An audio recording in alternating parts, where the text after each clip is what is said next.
rwose imana nk'umugisha mwese abambwira inkunga mwese imana ibaha umugisha utagabanyije.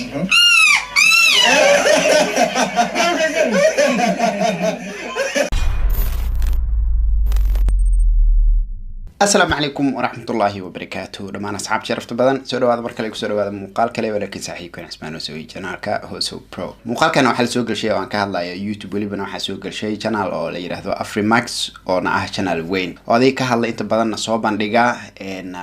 شخصيات كأمضاتك وحياة هي ستام رباط هي ست مركزي كوسجان قارة أفريقيا جارهاد ميلها مركزي ودويين أرت الحمد لله إلها ما هاد سكله سوى البو أنا هي وحول البو أنا هي سنة وحول بو aan heli doonana mar waliba isagan ugu mahadcelinayna mucjisooyinka ilaahay horta way iska fara badan yihiin waxyaabo badan aan markaasi kamid ah mar waliba inta aad adduunka joogtid waxaad arkaysaa wax un markii aad aragto aad isdhehayso waxaan ma jireen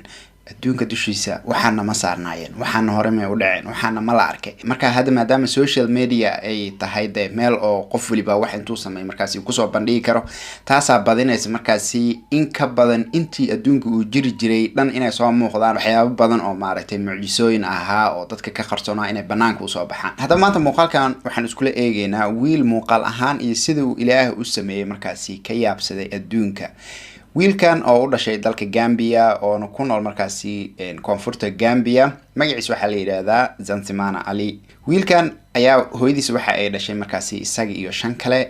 oo isaga ugu yaraa marka shantii kale oo wiil waa ay dhinteen kaliya waxa soo haray markaasi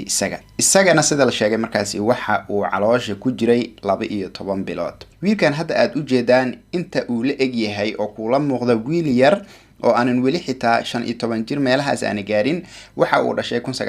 1999 taasoo markaasi ka dhigaysa inuu yahay xilligan hadda la joogo ku dhawaad 22 jir haddana saasay tahay weli ma hadlo taasoo markaasi ay keentay in la yiraahdo xitaa maaragtay maskaxdiisa iyo sida ay tahay darteeda iskuul ma aadi karo inkastoo muuqaal ahaantiisa iyo sida ay tahay markaasi ku sababtay in dhammaan wixii xaafada degan ama la degan iyo caruurta kulli ay markaasi ay ku foodayaan oo ay dhahaan waa wiilkii daanyarka ahaa waa wiilkii kaymaha taas ay hadda markaasi waxay ka dhigtay in uu qof bini aadan markii uu arkaba uu ka fiigo uu ka cararo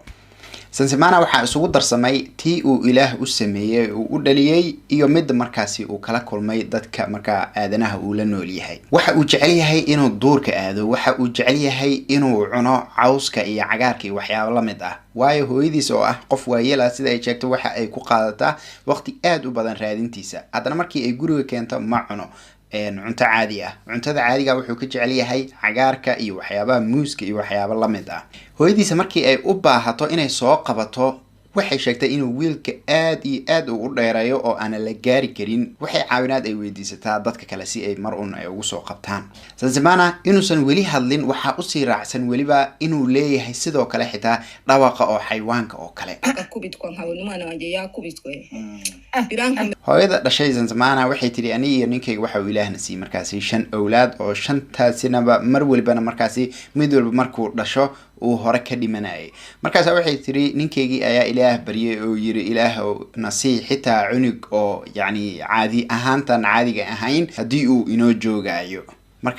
markaas waxay tiri waxa aan helnay wiilkan waa kulay sida muuqaalka dadka soo toobiyay ay sheegeen inkastoo sida la sheegay uusan hadleen haddana sida ay hooyadiisana tusayso markaasi waxa uu awood u leeyahay in uu sameeyo ama uu fahmo waxyaabaha loo diro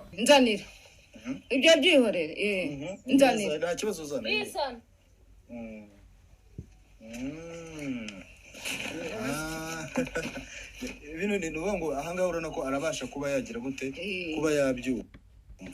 hooyada sidoo kale waxa ay sheegaysaa in dadka isku meesha ku nool yihiin ay wiilkeeda u aaminsaneen inuu yahay ibn aadan oo uu yahay daanyeer adiga xayawaan nooc kale oo kamid ah gorilla ape waxyaabo la mid ah kaaga si daran oo waxay tiri xitaa intaas looguma joojiyo oo mararka qaar wuxuu guriga iska yimaada isagoo la soo garaacay isagoo aan qofna wax yeeleen oo kaliya markaasi ku hawlan inuu nafsadiisa uu dadka kala cararo oo ka badbaadsado balse xaaladda wiilkani iyo hooyadiisa iyo qoyskiisa ay ku nool yihiin waxa ay isbedeshay markaasi marka oo Afrimax ay tageen oo muuqaalna ay kasoo gudbiyeen wiilkan waliba waxa ay kasoo gudbiyeen 3 muuqaal oo isdaba joog ah taasoo markaasi aan rabin inaan muuqaalkan aan idinku soo koobo marka hadda sidaad arkaysaan Senzimana hooyadiisa lacag ayaa loo keenay oo maartay GoFundMe page intay u sameeyeen ay lacag u keeneen wiilkii xitaa sidoo kale timaha laga jaray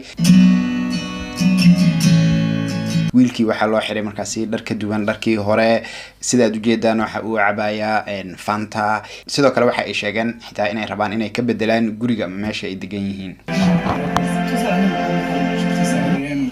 rwose imana nkumugisha mwese abamjere inkunga mwese imana ibaha umugisha utagabanyije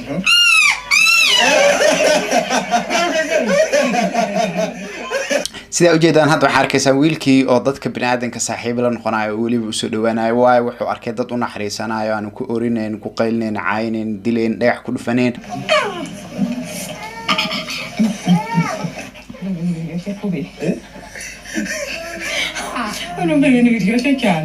inkastoo Zanzibar uusan hadli karin laakiin haddana waxaad arkaysaa inuu aad iyo aad u faraxsan yahay oo uu ku faraxsan yahay dadka caawinayo ku faraxsan yahay noloshiisa uu ku faraxsan yahay inuu arko dad u soo dhawaanayo aan dileynana waxyeeleynayna dhibaateynayn marka taasna aad iyo aad markaasi ay muhiim ugu tahay nolosha muuqaaladan saddexda ah ee laga sameeyay wiilkan iyo reerkiisa saddexda qaybood waan daawaday markii aan daawanayn runtii aad iyo aad aan u xiiseynaa inaan daawado taasa markaasi anigana iga dhigtay in aniga aan jeclaysto sidoo kale inaan inta idin soo koobo hal muuqaal aan idin kaga soo dhigo adinkana aan idin soo gudbiyo qofkii maaragtay markaasi kulay xiiseenayo marka dhamaantiin waa maasantiin inta muuqaalkan daawatay haddii aad muuqaalkan jeclaysatay like dheh share dheh la wadaag qofkii kale aad isleedahay wuu anfacaya insha Allah inta muuqaal kale aan kulmi doono waxaan idinkaga tagayaa nabad ahaado